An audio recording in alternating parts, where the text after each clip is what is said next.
friends, Dave Paulides, Can-Am Missing Project, a copyrighted edition for our video channel. And this is a special edition because it's Christmas Day. And I hope all of you are having a blessed holiday season. And I have many reasons to feel blessed, a few reasons to feel cursed, but I'm blessed. And I pray every night for many reasons. And I hope that this coming year is even better for all of us. So, because it is Christmas, I'm going to give you a little special something. So, if you haven't seen Missing 411, the UFO Connection, I wouldn't watch this, because it's all about the movie. And I'm going to give you some clarity on some aspects to the movie. And I'm going to give you some added information on some of these stories that will even fill it out even more. And you'll go, Dave, why did you do that? As an example, just a small example. You saw about 7 minutes of FBI agent, retired John de Souza in the movie. I sat there in his room with him and recorded it for 2.5 hours. That's just an example of how much we can put in a movie and how much you can't see. So, before I get into all that, every once in a while, somebody sends me something really, really special. And when Angie and I got something today in the mail, it says, I hope you like the softball I painted for you. Also painted the card inside. It's a print from my Christmas card series. Bless you.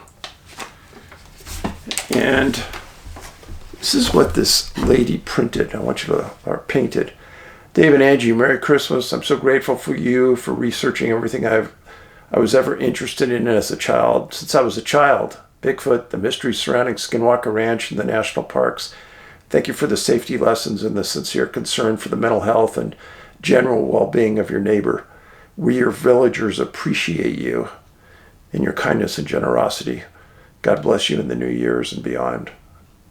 I won't say her last name, but her first name was Rachel. Now, what she sent and what she painted, I can't even tell you how blown away I am. So, it's a softball, and it says Bigfoot. See it? But that only is, she do that. She painted this on the softball. That is just awesome. She painted UAP, and then she painted this saucer. You talk about a talented lady, and on the other side of Bigfoot, there's a big Bigfoot. God bless you, Dave, Rachel. I'm dumbfounded. It's one of the most unusual gifts anyone has ever given us. And Angie and I sat there and said, wow, Rachel, you are a real talent. So, thank you. Blows me away how smart and talented our group is, and I'm appreciative of all of you. A few other things. Missing 411, the UFO Connection. You can watch it on Amazon, iTunes, Vimeo, etc. If you're in another country, it's usually Vimeo and iTunes. But the reviews online have been very good. Thank you. And I encourage you to go read them if you're concerned about the quality of the movie. But if you've watched it, do me a favor and go put a review online. I know thousands and thousands have watched it, but very few reviews are out there. So help me on that. Now, if you still haven't purchased the movie, freeze frame this or pause it and write it down. This will tell you where to get DVDs and Blu Rays, or if you want to watch it online. And lastly, and we'll get to the meet and greet and everything, but the first week and a half in January, we're doing a special event starting Thursday, January 12th And this is going to be huge. Outside of Denver, Colorado, in a small town called Golden. I'm playing my movie in a big auditorium. Well, not that big. But it's being sponsored by the Sasquatch Outpost. We want to fill that room. We're getting close. But that'll be Thursday night. And then after the movie, I'm going to sit in front of everybody and we're going to have a conversation. And I'm going to answer your questions. And you can grill me if you want, but I'll be there. And Angie will be there. And Harvey Pratt will be there. And then Friday, there's a meet and greet Friday night. And then Saturday is the conference. And I'll be doing a presentation there Saturday. Sasquatch Outpost, if you just Google that, you'll get to go to the events section and get your tickets there. So, Missing 411, the UFO Connection. What can I say important about it? Actually, the most surprising response I've seen is the number of people that have said, I've watched it 2 or 3 times. Now for me, I've watched it probably 15 times as we went through the editing cycle and we tried different music in different places. And the music, we've got a lot of comments on that people really like the music. We've used the same composer in all 3 movies. Ben found him. He's stellar, a really talented guy. And that means a lot in the movie. So, going backwards, let's go start at the beginning of the movie. One of the first places I ever went in regards to this movie is we went to British Columbia. And we went there for the disappearance of a hunter from Vancouver. And before we went to the location where he disappeared, we went to a location just east of Vancouver with a friend of mine who's a First Nations Native Canadian. And he took us into an area where I had written about in Missing 411 Canada, a prison guard and his son disappeared in the 1960s. And I asked my buddy to take me and a cameraman into that area because I really wanted to see how remote it was. And it was one of the stories that was up for consideration in the movie. And we hiked maybe about 4 hours to get into this location. And it's uphill, over, up, down, and then into a boxed canyon where there was this giant rock fall that came right down into the canyon. And we sat right in the middle of that at the end of the hike and had lunch and just talked. And remember what I've said about boulders and things, and it's pretty eerie. And we didn't see anybody. Nobody. And to us, it appeared as though it was the end of the trail.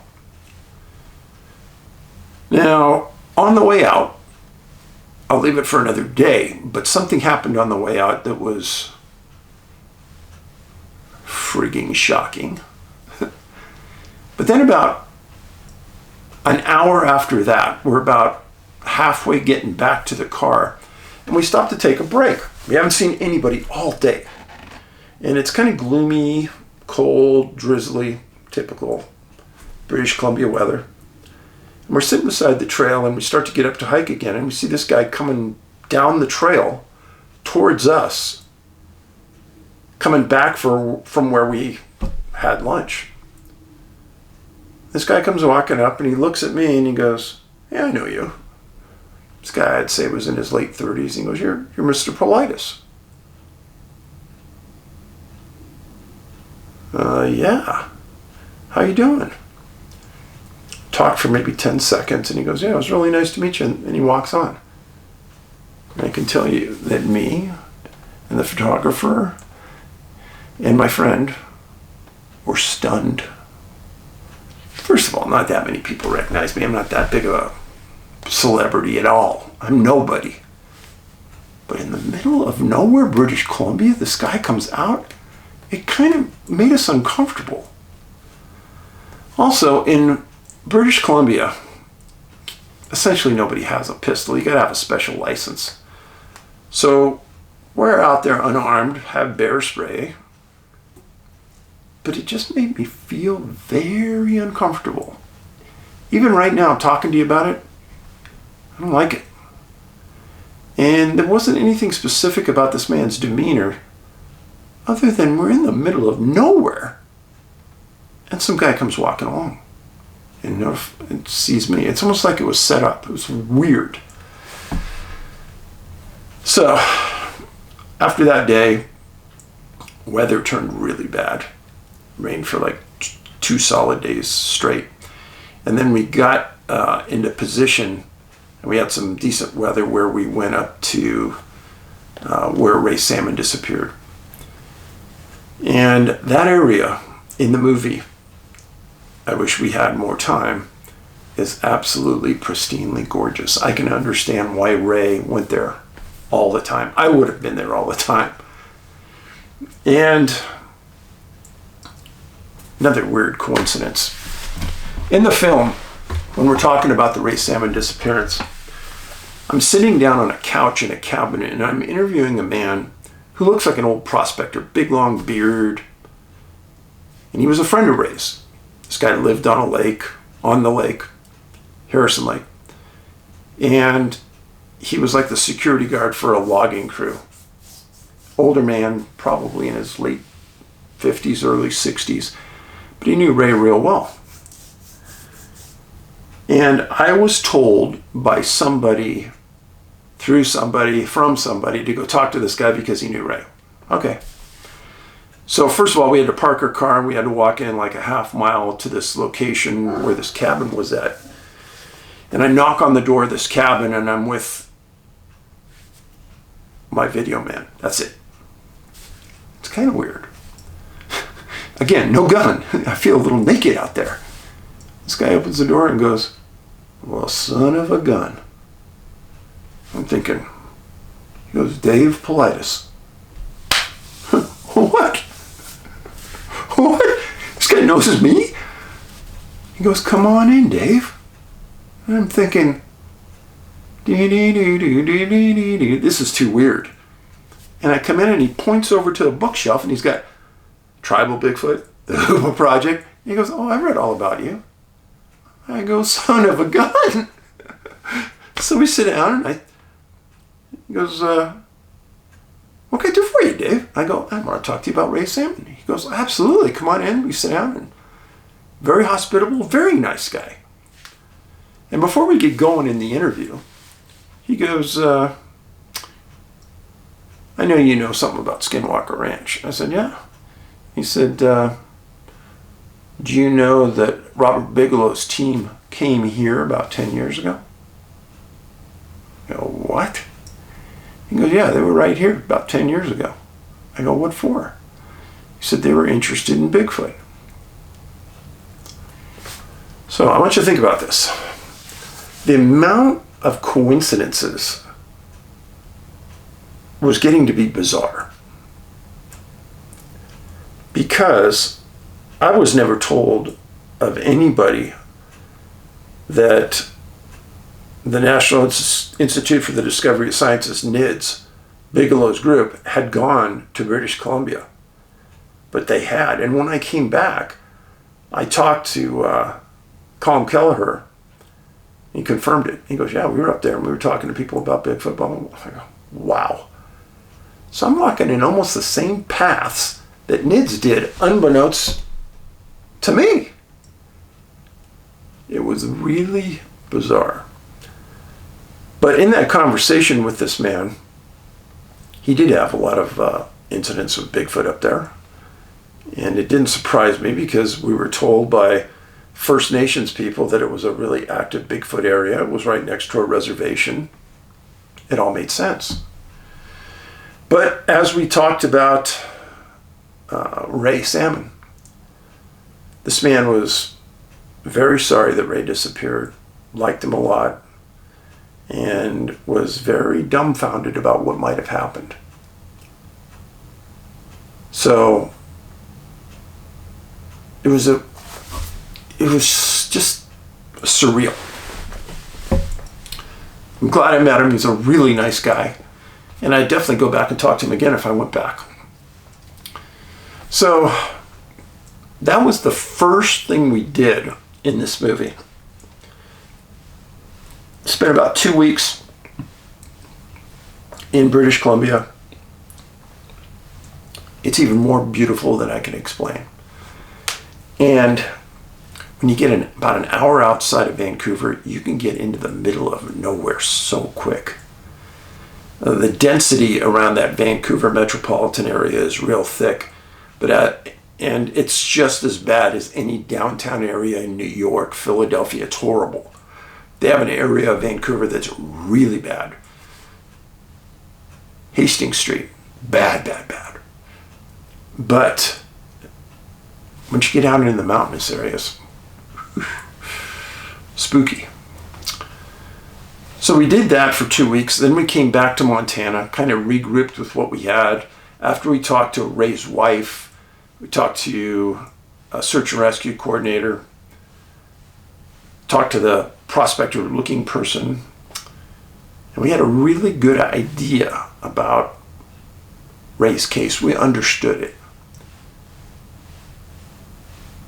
And one of the next things we did was I knew a man named Peter Davenport.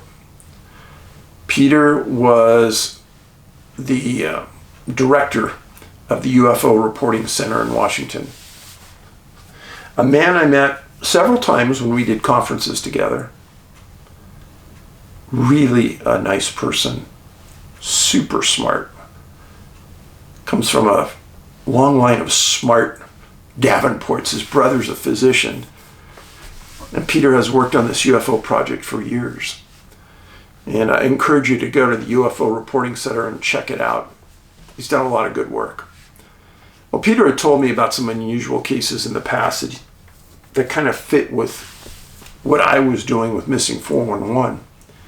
And we had had dinner together a few times at conferences.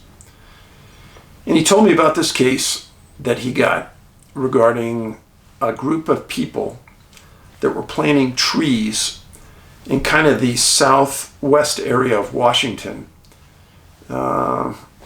just west of Mount St. Helens. An area that Angie and I have gone to several times because of conferences we've done. And the story goes that there's a group of people planting like pine trees or something in the ground, and they're high up on this mountain and they're looking down in this valley, and all of them see this UFO craft come up into the valley, hang out over an elk, pick the elk up and leave. And the property was owned by a company named Weyerhaeuser. We didn't name it in the movie, but it's Weyerhaeuser. A huge multinational corporation that owns a lot of property. Well, the people that saw this take the elk freaked out. And they got a hold of the manager at Weyerhaeuser, and they actually told the manager and the investigators that did the research on this case that they were afraid that thing was going to come back and take them. Now hold that thought. That's a key point. And we talked about it in the movie. Because that craft took an elk. Not a deer, not a moose, not a bear. Took an elk. And took off with it and disappeared. Well, a group from MUFON, Mutual UFO Network, that I'm affiliated with, they came out and did a really thorough investigation. And one of my really good friends, a bilingual guy from San Jose, California, named Ruben Uriarty. Ruben is one of the people that interviewed the witnesses. If Ruben says someone's credible, they're credible. He'd walk away from something that was not credible. And they talked to all of these planters. And Ruben said, Dave, they were scared. And because all of these workers were scared, Weyerhaeuser actually called MUFON to come in and do the investigation. because they were concerned. Well, as the investigators were out there, Weyerhaeuser tells them, yeah, certain wildlife officials have told us that we've had a group of elk in here that have been dying, and it's because of chronic wasting disease. But what's interesting is if you look at the maps of the state of Washington, it doesn't show that chronic wasting disease has gone down that far. But Fish and Game is telling Weyerhaeuser. Well, that's fascinating. So a UFO takes us out. They went out and they think they found it later on dead. No marks, no gunshot, no wounds, no nothing, just dead. So we wanted that to set the stage. We wanted you to start understanding that there's a pattern we're going to lay out. And in the last several months, in the videos I've done, I've talked to you about chronic wasting disease. The biggest wildlife disaster that's rolling through the United States right now. There's no cure for it. If an elk, moose, cervid, caribou gets it, they're dead. There's no cure. And it's a prion disease. Same as mad cow disease, except it's just for cervids. So then, Carl tells us about a group of hunters. I'm sorry, not Carl. Peter tells us about a group of hunters that are in Idaho, camping, that see this UFO fly over their campsite. So I arranged, I went out and I met with Chris Bales, one of the hunters. And Chris is a contractor, ultra credible, super nice man. And he introduces us to another person that was on the site, and we interviewed both of them separately. So they tell the exact same story, no hesitation. Chris was so shook up by seeing this giant UFO above their camp in the middle of nowhere in Idaho that he left that night and never went back. The other hunter, there were 4 hunters up there. The other hunter that was there never went back. And they were elk hunting. So in the middle of the night, one goes out to their truck to get something. He looks up, sees this craft, that one, and starts to leave. Well, they call the nearest Air Force base. And what that Air Force base states, and he says it in the movie, is a key point. If you've seen it, remember it.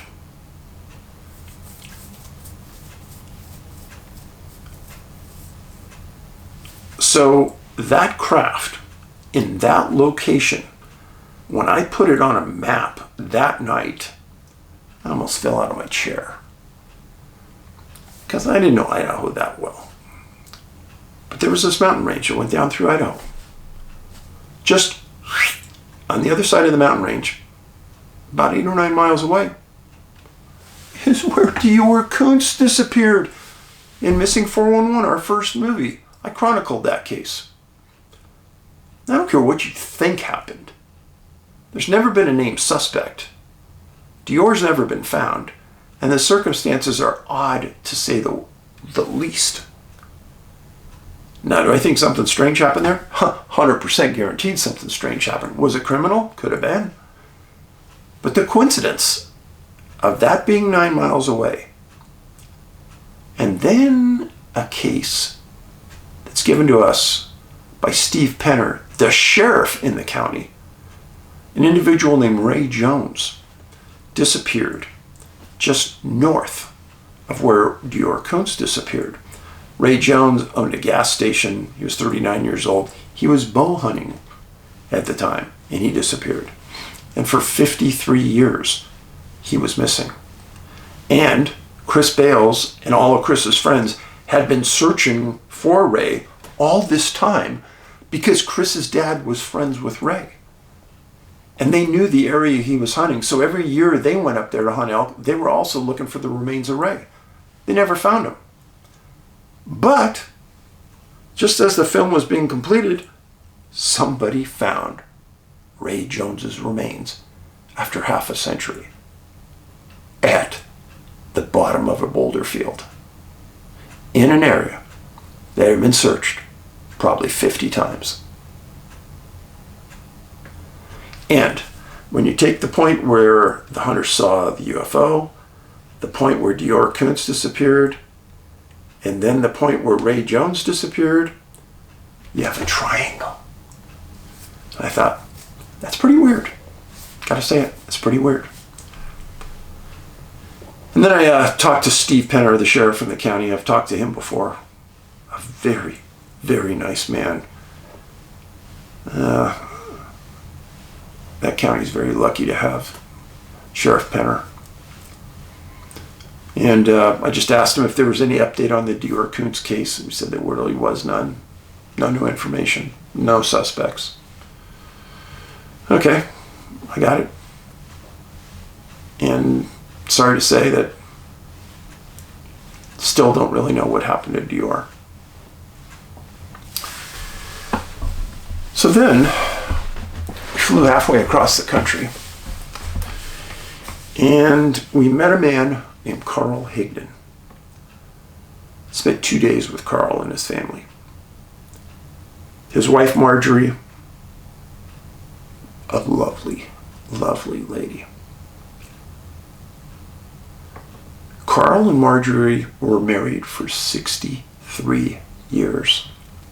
True love. It broke my heart to say that Carl died in January of this year. Carl was like an open book to us. He answered all the questions without hesitancy. He showed no indications of lying. Either did Marjorie. It's one of the few abduction cases ever where there's physical evidence. Now, the day Carl's German, originally from Nebraska, and he was a Korean War veteran in the Air Force. At the time of his incident where he was abducted, he was working for oil rigs, and they gave him the day off, and so he decided to go hunting. Every time Carl went hunting, Marjorie went with him. Every time. Except one. This time. And Carl went out and had the incident that was described in the film. First of all, special effects graphics are hugely expensive. And we paid a lot of money for those. But they really made the movie because they showed you some things that happened to Carl that were just unexplainable and beyond coincidental. Remember why Carl said he didn't think the aliens wanted him. Okay. Now, Carl's words were, I think they were aliens. I have no idea. They could be terrestrial people for all I know. Could be our government in special clothing. I don't know. I'm not saying it. Carl said it. I have no reason to doubt Carl, but the epiphany moment, the one that I almost fell out of my chair in that beautiful house that he and Marjorie live in, is when Carl said, when they were done with him, they dropped him onto the ground, he hurt his shoulder, and he rolled down the hill. How many times have I stated that it appears people fall where they shouldn't have been falling? Yeah, a lot of times. But it begs to ask the other question. If we believe everything Carl said, and they have the ability to put their people on Earth, walk up to Carl,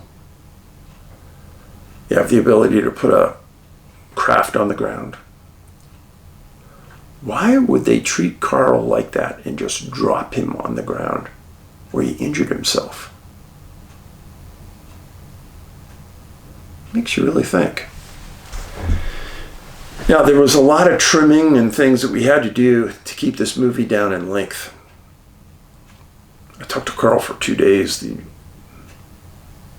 the things he said were just phenomenal. Could have made a movie just about Carl.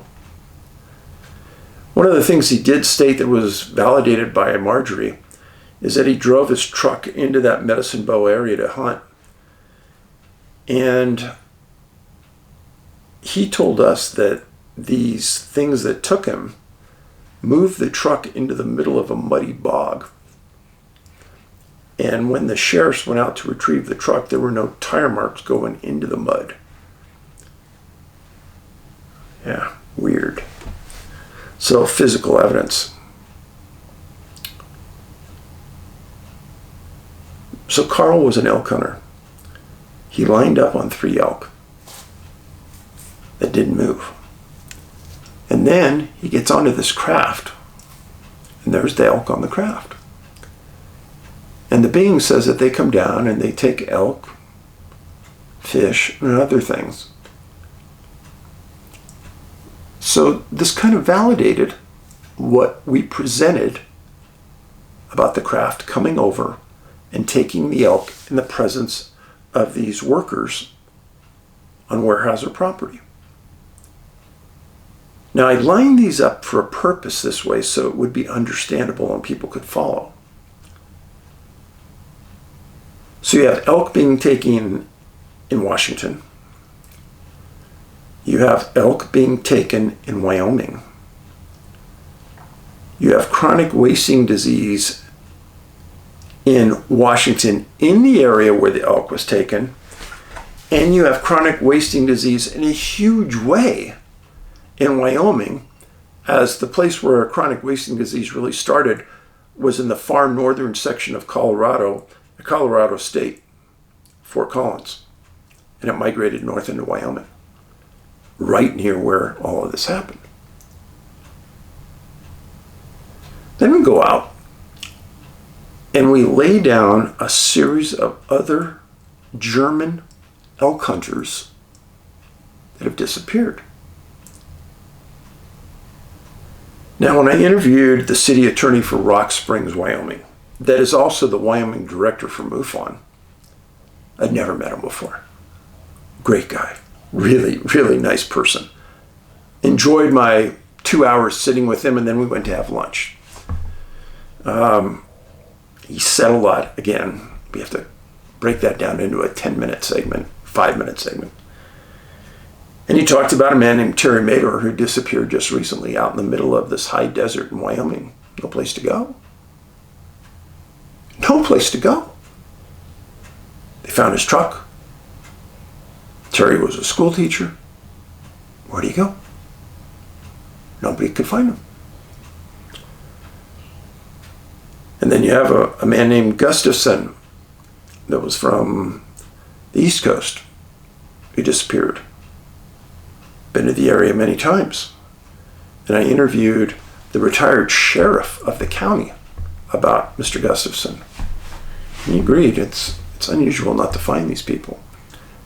But when the sheriff went out and looked, he found some of Mr. Gustafson's property right next to a creek, water. So all this stuff should be lining up for you at about this point. And then I presented factual evidence in the way of Air Force reports of UFOs flying over missile silos at Warren Air Force Base in Cheyenne. Cheyenne is just a skip and a jump east of where all this was happening in the Medicine Bow National Forest. And I let you have a look at what these reports stated. In the early 70s, there were several of these reports where UFOs were seen over the silos by many people. Same probably UFOs were seen over silos in Montana, outside of Great Falls. Not unusual. Then I get told a story by Richard Beckwith, the city attorney from Rock Springs, about a farmer rancher just north of Medicine Bow, about 10 years before. bought a piece of property, and he needed water. And he said that some aliens came to him and said, dig right here. So he digs, tries to dig, tries to get a contractor to dig. They won't dig. They said, it's stupid, we're not going to waste your time and our time and dig there, forget it. So what does he do? He goes out and buys a tank, takes the engine out of the tank, puts it into a drill situation, and drills down right where the aliens tell him to, because there's no water anywhere on his property. And he hits a gusher. So, just about a month and a half ago, I get contacted by a man who worked for a TV station in Los Angeles as a producer. And he sent me some real information, interesting footage. But he said that their assignment was to go up to Wyoming and meet with this man who claimed that the UFOs told him to dig. He says, Dave, we went up there and we set up, and you won't believe what we saw. We saw UFOs in the sky when we were there. Oh, jeez. So people, this guy's name was McGuire that owned the property. And people made fun of McGuire. Well, I didn't think too much about it because there wasn't a lot about it, but when this man contacted me, I think he lived in either North or South Carolina now, and he said, yeah. He said, when we went out there, we actually thought it was funny. We were going to make fun of it. But when we start to see the UFOs in this guy, it's not funny anymore. We believe the guy. Yeah, I think so. But that southeast sector of Wyoming, lots of activity. Now, why telling the McGuire story? What's important about that? I think you got it. I've had hundreds of people write to me over the years about that area north to south, that corridor right through the middle of the United States, North Dakota, South Dakota, boom, right down to just north of Texas, where there's essentially no missing people. There's a couple, but really none. And a while ago, somebody wrote to me from USGS and said, Dave, I think I know why there's no, or I think I know a unique geographical reason why that area is vacant like that. So he sends me a map of the Ogallala Aquifer. And the Ogallala Aquifer sits directly over that area north to south. There's no disappearances. Now, the part that blew our socks off is that when you look at where McGuire was told to dig, that's a very small arm of the Ogallala Aquifer. Kabang! So off camera, Beckwith and I would talk, and we said, well, maybe the aliens wanted to dig there so that they had an exit point out of the aquifer. Because personally, I think we're missing the entire boat on UFOs. They're really USOs, underwater submerged objects. And I think they're here in our lakes. I think they're here in our rivers, our oceans, aquifers. And that point gave them an out of the aquifer in the middle of Wyoming. But it also put aliens on that point as well, or terrestrial unknown people. I don't know what they were. But that was another big epiphany moment. Huge. Now, the reason I've told you to watch the movie before you do this, because the importance of these points can't be justified enough unless you're really a follower of 411. Because the Canada Missing Project has been working on this for over 10 years. And these profile points are now all starting to come together to make some sense.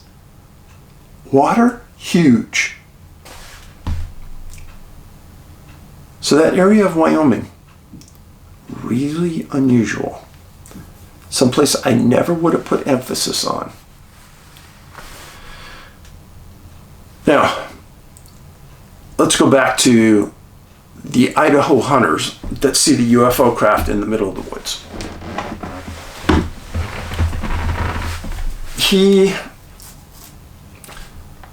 The two men that were interviewed, one of them had a brother that was there, and the guys almost couldn't believe what they saw. And there was a rancher nearby, owned a lot of property. And they would drive right past his ranch house going up to this location. And they told us that they very casually kind of asked him in a roundabout way if there was anything like this around there. And I won't say how we did it in the movie, but how it happened to them, we played it out. Well, we went back and interviewed this rancher, spent about a half a day with him. Now, the footage never made the movie. Again, we got to make a movie with only so much time, and so I'm going to tell you the story. You go into his house. He's a hunter. He's lived in this area of Idaho his whole life. And where these hunters were a little reluctant to ask him, I wasn't. I came straight up and said, hey, I'm here to talk to you about Chris Bales and what they saw up in the valley. Can you tell me about it? He kind of loosens him up. He starts talking. I said, is there a lot of unusual things in this area, over time that you've seen? He goes, oh, Dave, I've lived here my whole life. There's more things in these skies out here than I can even begin to tell you. I've seen that triangle a bunch of times. I've seen little tiny lights that dart, go like 10,000 miles an hour across the sky and stop, and then dart at a 45 degrees up above. And he said he kind of lives up on a knoll, and he says, I can look down into the valley, and he says, I've seen little lights going in and out of the agricultural down in the valley super fast. It was a fascinating interview. We had a tough time working that into the storyline, but it totally validated what these guys saw. And the strangeness of that area just came out even more. And then, coupled with the fact that, there were other people missing from there. Yeah. I was all ears. Then I had kind of a person tell me that I needed to go interview this retired FBI agent. Didn't think much of it at the time because I didn't really know how much this guy knew, but he was supposedly somebody that was throwing the cases that the FBI really didn't want to investigate, but he would. His name was John de Souza. He's a retired FBI, 25 years. In my time with him, which was almost an entire day at his house, it was a long interview. And you probably got 7 or 8 minutes. But we made a decision to make the extra segments in the DVD and the Blu Ray the interview with John. Let me tell you, it'll blow your socks off. He's one of the most interesting people I've ever met in my life. True. And I've met a few. But he explained that the FBI would investigate some of these strange disappearances. And when John would go out to do the investigation, if he came back with something they didn't want to hear, they would tell him, just don't put it in the report. Did you hear what I just said?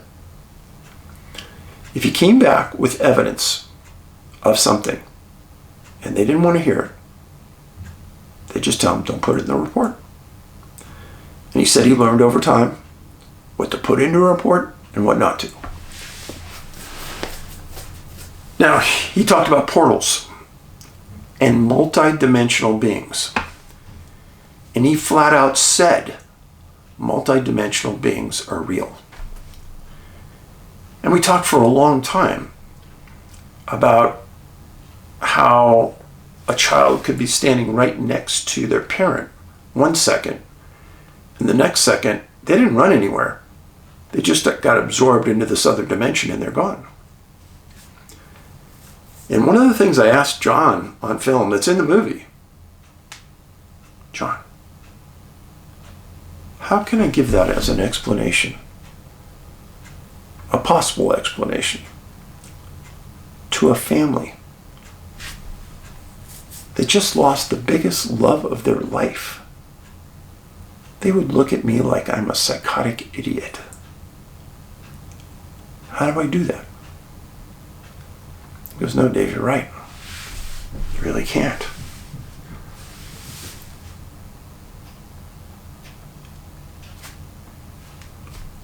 Remember, not everybody is like you and me.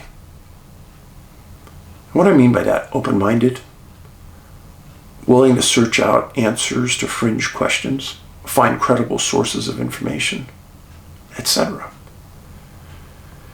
And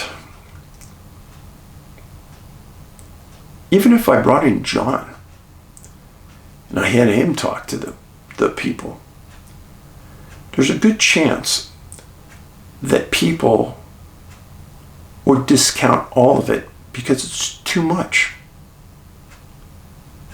It's too much for their mind to absorb. But when John was telling me this, it wasn't the first time I heard it. I've told you before that in the making of Vanished, which is on Amazon, still owned by the History Channel, I have no stake in it. I'm in it, but they flew me to Wisconsin, where I met with a physicist named John Brandenburg, and in there, John said, hey, portals, dimensions, they're all real. Off camera, he said, hey, we don't know how many dimensions there are, Dave. Okay. So in the extended version on Blu-ray and DVD, where John and I are talking, he talked about, he was one of the 3 chief FBI investigators on the 9/11 Twin Towers incident. And he was also one of the chief investigators on the Unabomber Task Force. 2 of the most interesting cases I can ever remember. And John's an open book. Doesn't hold anything back. He answered all my questions straightforwardly. He wasn't afraid of the truth. And it was refreshing. It was refreshing because he was one of those FBI agents of old, not like the ones today. He was really in a struggle for the truth. And he had an open heart and an open mind to try to figure that out.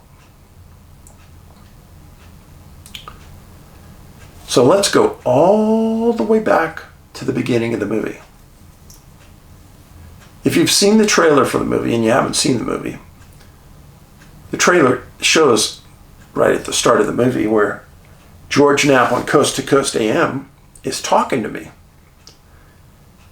And he's saying, so I've done this 2-hour show with George. And at the end of the 2 hours, all of a sudden he starts talking, which is abnormal for George. He usually lets the guest talk, but I knew when George says something like this, you better be paying attention. I was dead silent. I'm listening. I'm going, oh, wow.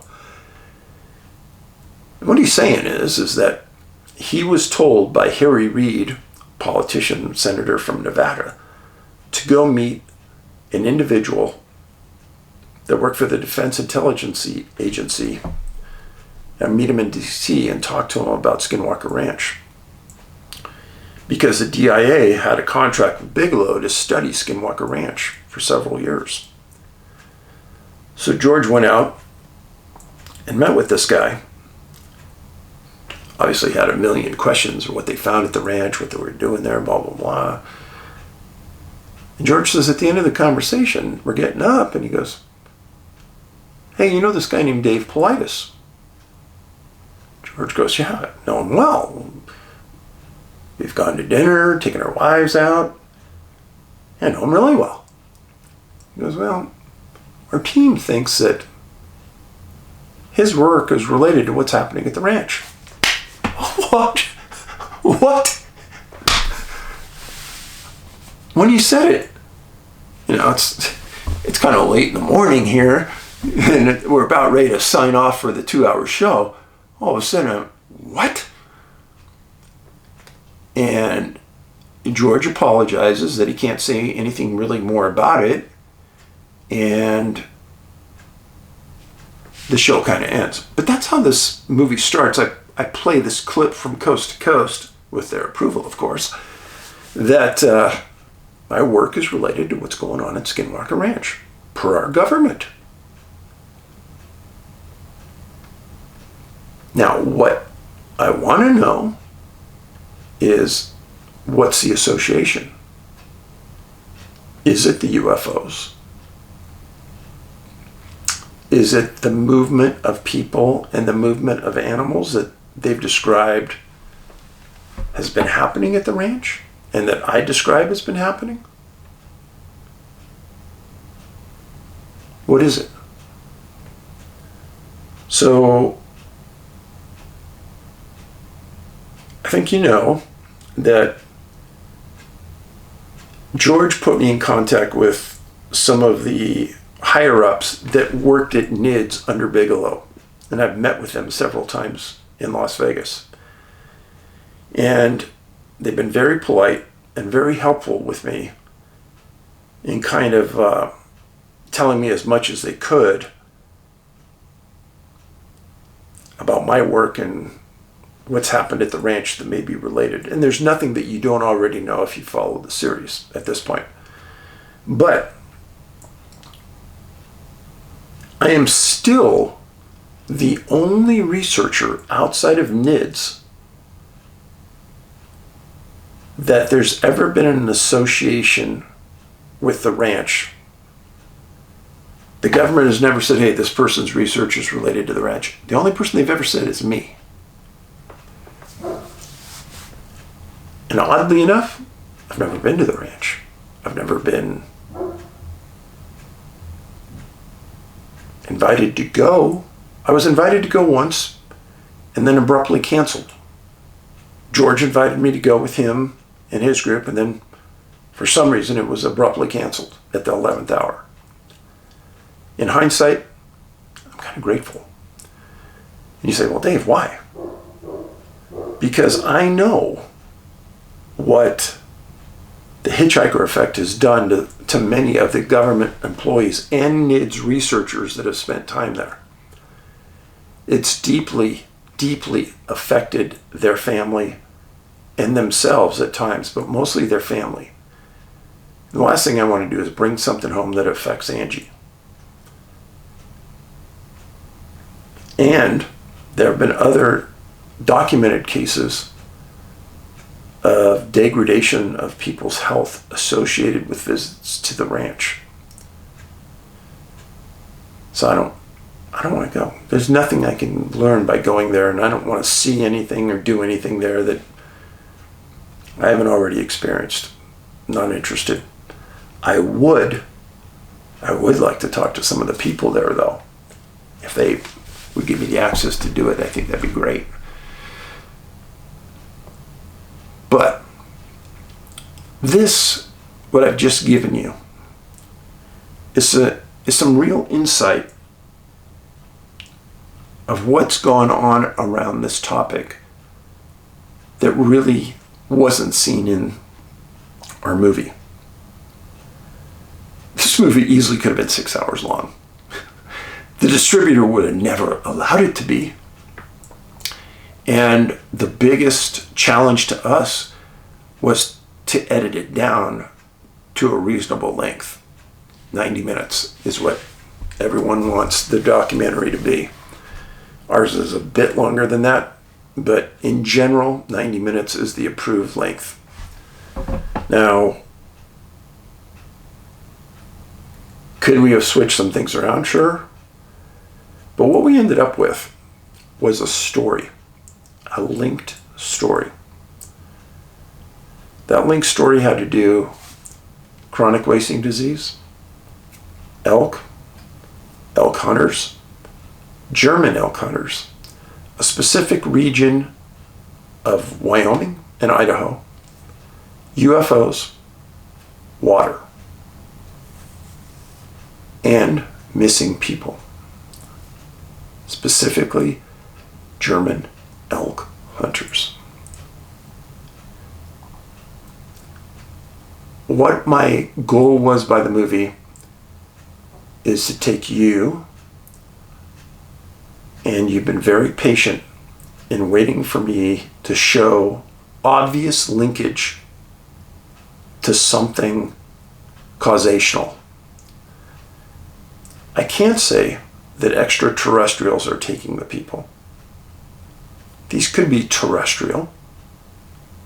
And even under the wildest of schemes, could be our government. Why do I say that? There's a craft called a T-3B that looks just like this. It's a test craft by our government, supposedly. Now, our government has done some very heinous things to us over time. They've put drugs into city areas to study effects. They've done things to servicemen that are heinous. So in the name of science, what would our government do to us? I don't know. But I want the linkage on this. I wanted this to be easy enough for you to absorb. Given what I've presented to you in the last 10 years in videos and movies, that I've walked you down this path to understand that this is plausible. And this is their story. It's not my story. This isn't me trying to push a point. I'm not even trying to push a hypothesis. I'm trying to tell you what happened to them. Is it a fact that all these German elk hunters disappeared in this area of Wyoming? Fact. Is it a fact that UFOs have been seen in this area of Wyoming? I think you could say that's a fact. Based on the footage on the McGuire well, based on the documents from Warren Air Force Base saying that they were seen over silos, based on the girlfriend that we interviewed from the missing hunter who said he saw a UFO following him out from hunting. I think that's pretty conclusive.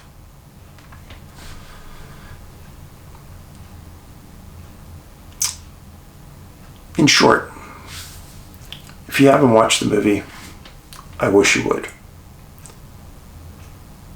If you're still on the fence about whether it's worth it, go to Amazon and read the reviews.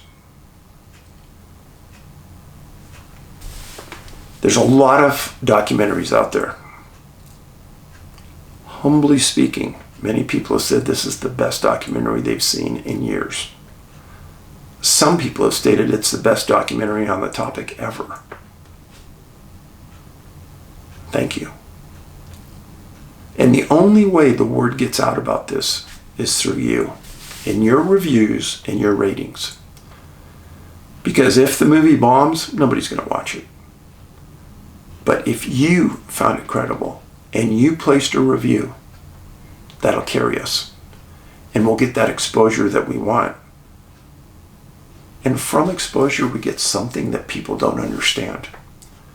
From each one of my past 2 movies, I've had some incredible people contact me and explain what's happened to them. And that has led to other revelations to us. So, I am a printed author, published author. My word is everything to me. If you want to contact me and you say, hey, don't let this get out, of course I never would. So I'm interested in your stories. And I'm always interested in people in the government that have a story to tell and need protection. I'd give it to you. So in the meantime, you can watch Missing 411, the UFO Connection, iTunes, Amazon, Vimeo. If you're outside the country, Vimeo and iTunes are the best. And if you want a DVD or Blu Ray, come to our website, NA, like North America, NABigfootsearch.com. You can get a DVD or Blu Ray there. You can get the poster. If you ask, I'll even sign the poster. The biggest thing. What's carried me a lot in the last couple years has been you. And since this is Christmas, I have deep gratitude. Gratitude for you. Because in some of my darkest times, your words have helped me immensely. Your words have helped Angie and I immensely. Mental health is a big thing. And I know a lot of people are struggling. And if just a few minutes every day of distraction by me talking about something that's peculiar gives you some relief, thank you. Thank you for allowing me to give you that relief. But remember, I truly believe we are all placed here for a reason. I think some of us find that reason. Some of us don't. And maybe some of us don't because we're not trying real hard. You're not going to find your reason why you're here by sitting in your room watching TV and watching videos. It's not going to happen. You need to get out. You need to socialize. Much of socialization comes from working around friends and peers and developing those relationships. Having a job, let's say you're a book editor and you sit in your room, you don't talk to anybody for days and you just edit a book. It's not going to really develop your social skills or maybe find your existence. Because once you find why you're here, life will change. It's carried me. When Ben passed, I can say if I didn't have my work, I would have been much worse than I was, and I was bad. Lastly, if you watch the movie, watch it all the way to the end of the credits. I say my appreciations for a couple people in there. I meant it. Truly. So anyhow, if you're watching here on Christmas, Merry Christmas, Happy New Year. Thank you for being a villager. Please share this video. And please watch our movie. Be safe, love your family, be nice to your friends. And the next time you're out in public, do something giving, something of yourself that you wouldn't normally do to help someone. Paulides out.